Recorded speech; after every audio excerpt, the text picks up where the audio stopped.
Hello, it's Fast Charlie, and what I have here is an assortment of wafer locks. And wafer locks have been of an interest to me ever since I received this lock. It's a Slaymaker Super. I received this lock through an eBay auction that was a lot of locks, and I didn't really understand wafer locks or really have an appreciation for them. I just knew it was different. I was able to rake it open very simply, but then I discovered there was an aha moment with this particular lock where I was single wafer picking it, and that was, wow, that's how it's supposed to feel, because it was somewhat exaggerated. The feedback was exaggerated compared to the pin tumblers that I had been picking prior to that. So ever since then, I've kind of been paying attention and to wafer locks a little bit more, and how to use them to get better at picking.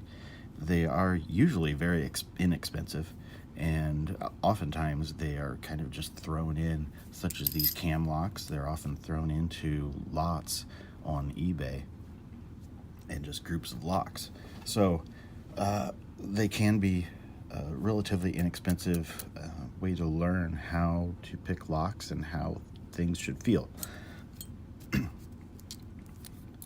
But first, before we get to picking, I'll just go over, I have everything from just single-sided wafer locks like this one, this one, this one, and this one, as well as this one.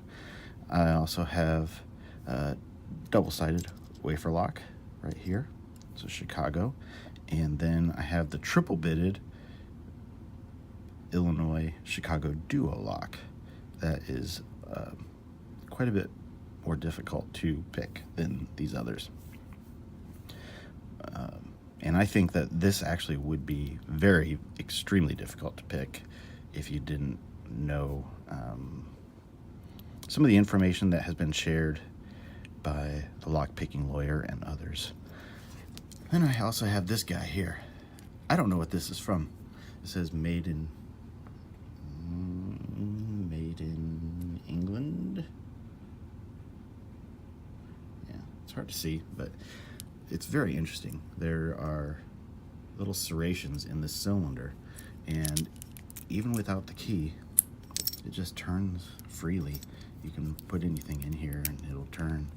But to get it out, I have had a difficult time picking it, because what happens is as you pick it, those wafers get caught in the serrations, and then to get it back in, you can't use the key to get it back in because it gets jammed up. So you have to pick it to get it back in when you pick it. And I have not been able to, I've only tried it, a handful of times, but I have not been able to pick this. And again, I don't know what this is from. I assume it's some sort of vending machine or maybe a vehicle. They definitely wanted to protect it from the elements, it looks like. Maybe a phone, I don't know. But what I have here is a lock that is a Corbin, and it's a wafer lock that actually you can take apart. So I have done that. I've taken one of the wafers out, and as you can see, you have to be very careful, but there's a tiny little spring here, and you put it in this slot. Oops. And yeah, if you do this, you're probably going to drop them. And then you take this wafer,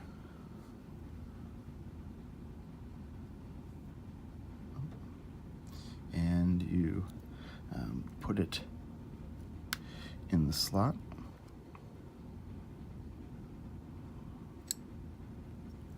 So that little tab will get on. It's actually a little easier to do with just your hand. That little tab will go on that spring.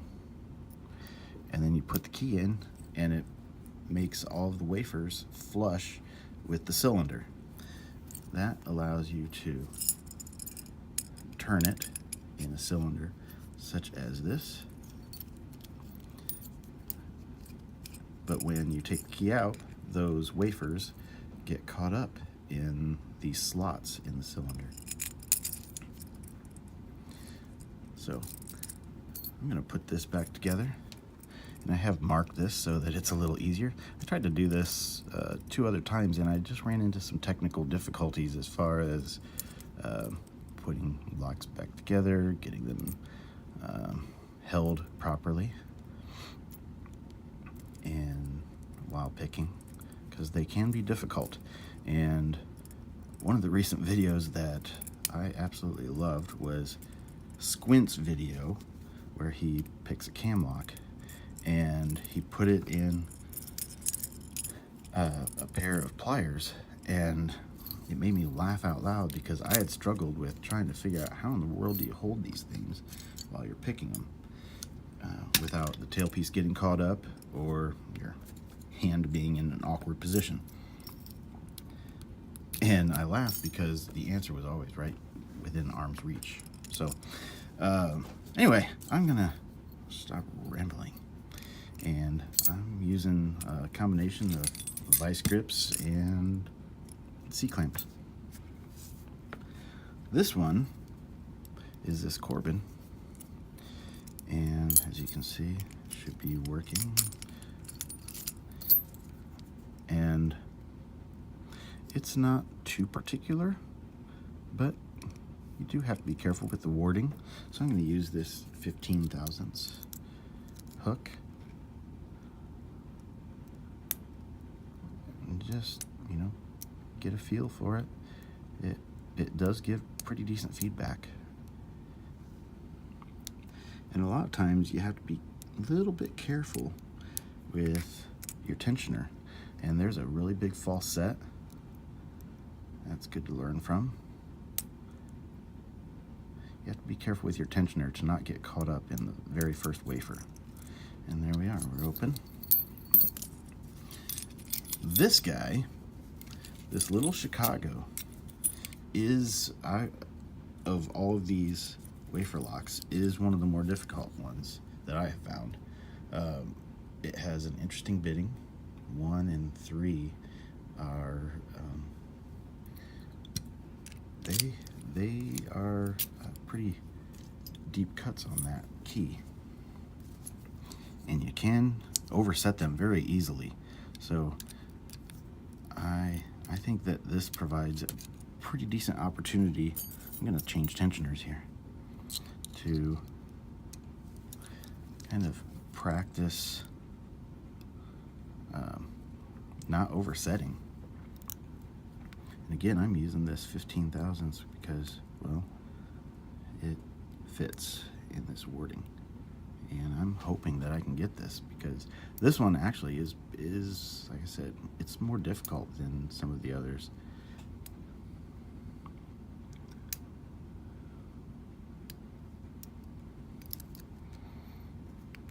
I'm going to work off this side warding, and again, just try to not overset.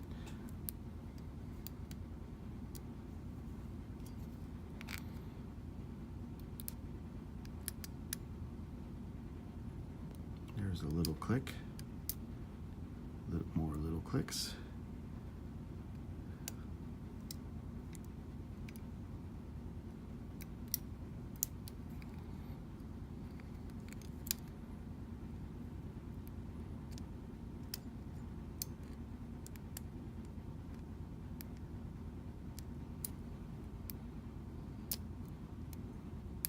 And I feel like I almost have it.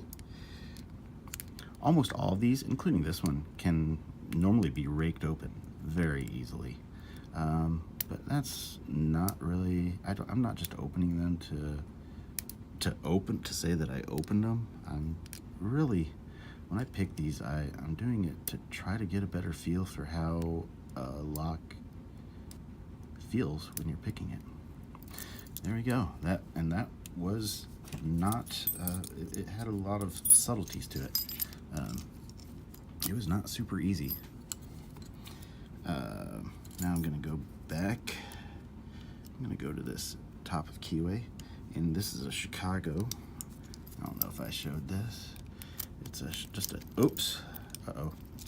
We've got an issue.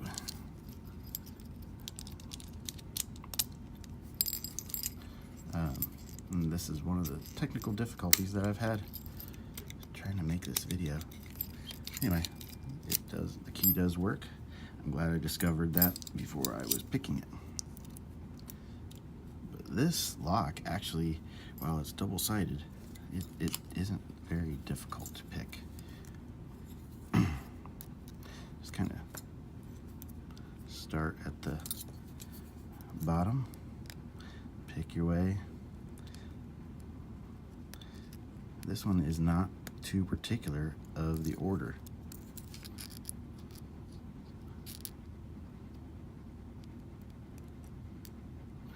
Not normally anyway.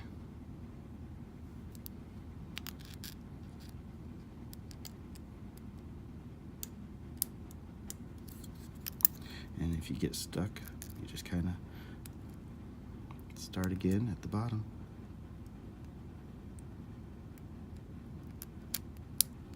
Wow, this is a little, I don't know why it's putting up a fight. I may have overset something.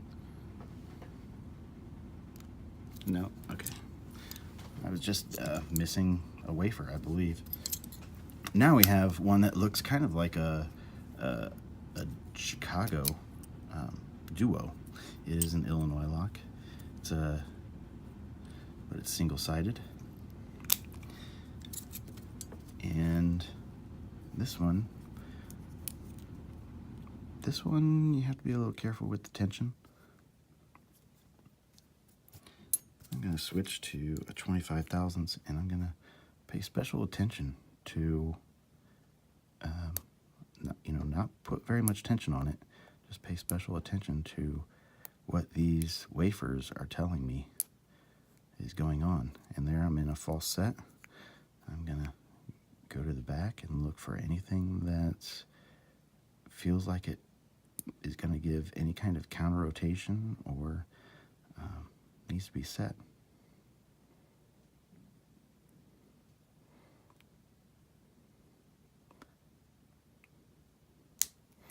And there we go.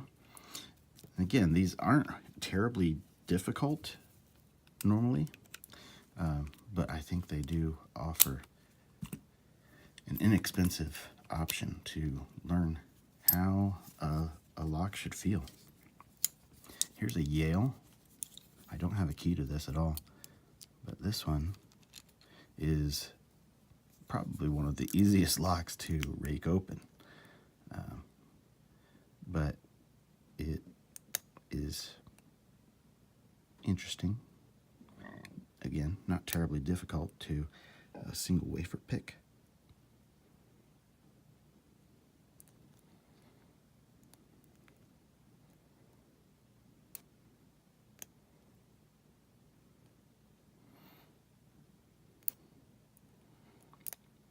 I don't know why, but it's given a little bit of a fight. And then again, this is the one that it produced an aha moment for me in picking. I was struggling a little bit to get going, and I got this lock, and like I said, I raked it open a few times, and then I started picking it, and I found it to be, the feedback to be just great as far as teaching how things should feel when you're picking them. And there I'm in a nice deep false set.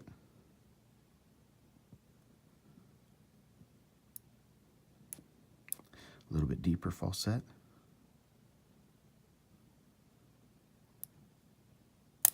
Oops, lost the tensioner. That happens sometimes. And it was open.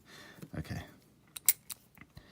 All right, now this is the triple bitted Illinois Chicago duo.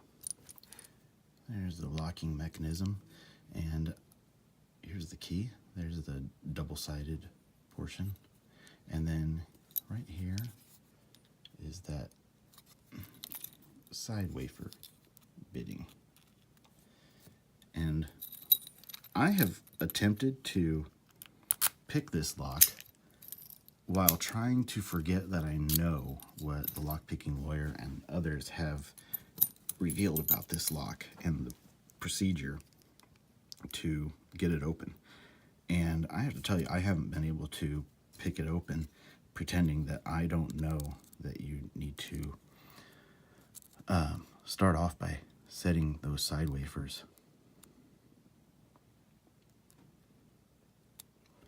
into and getting into a false set with those side wafers. There's a false set. Not going to give it too much tension. Just going to check these other side wafers. And now that we're in a false set, I'm going to give it a little bit more tension and then back off just a little bit. Make sure I'm all the way in the false set. And then come to the bottom and just try to pick these wafers. They'll tell you if they need to be picked or not.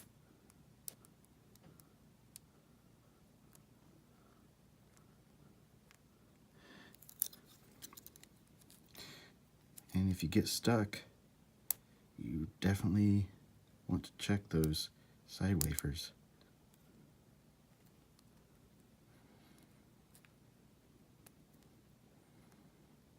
And it'll give you some feedback as far as false sets and some counter rotation.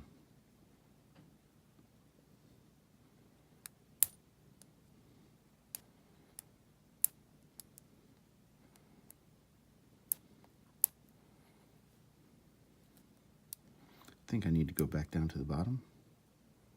I'm going to check a couple of these wafers up here.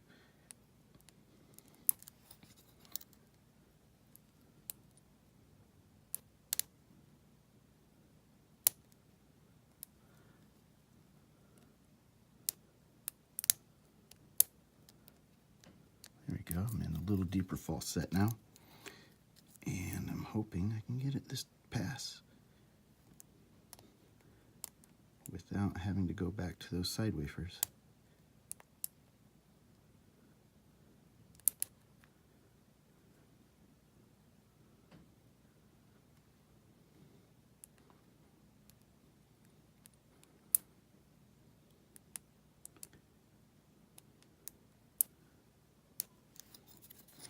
Okay, there was a wafer hiding behind the tensioner that I just set.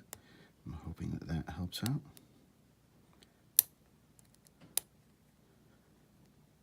Now that I've gone to the bottom, I'll try to go to the top again. This time starting in the back.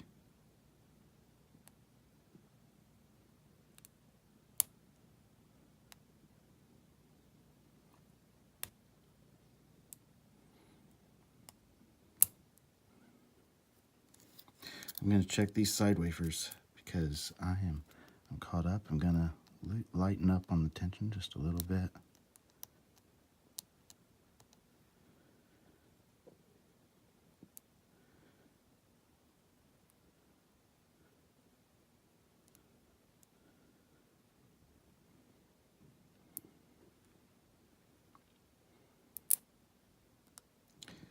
There we go. Feels like that little bit of a false set from the side wafers is back, but I am going to check one more time just so I don't waste too much time if I actually need to set another one of them. Okay.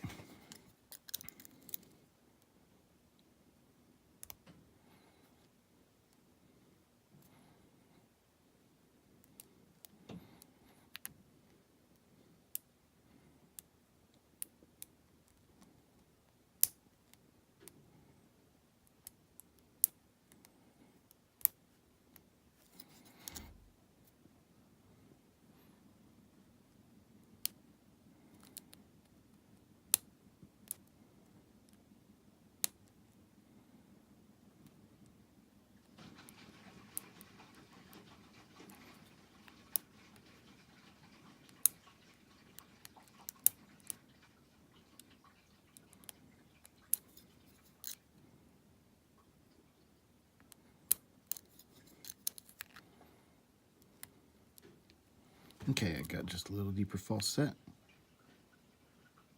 I'm going to loosen off the tension. Lighten up on the tension, I should say.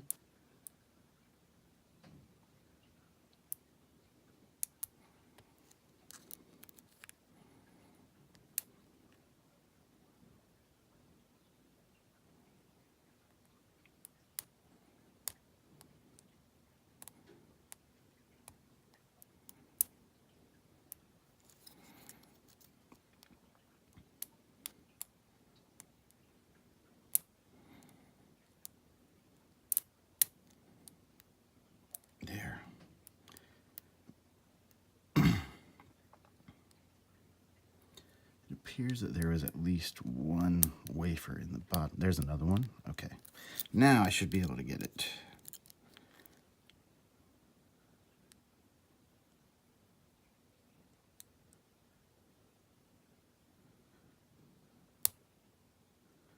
There's a little bit of counter rotation. A little more.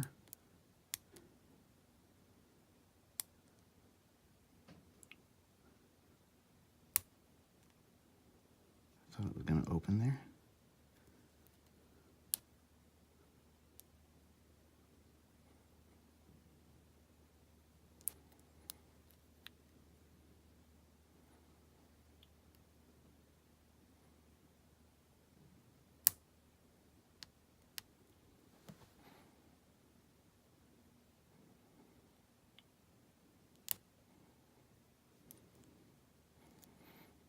Not exactly sure what I'm caught up on. I'm going to check these bottom wafers again.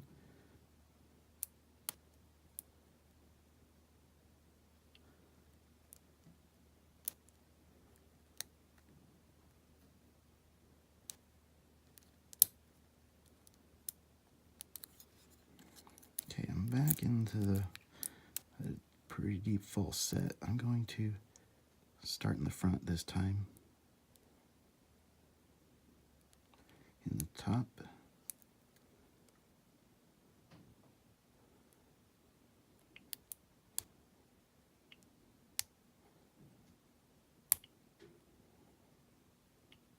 This is taking a bit longer than I had anticipated. There we go, finally. Okay. And as you can see, it is the, oops, wrong key.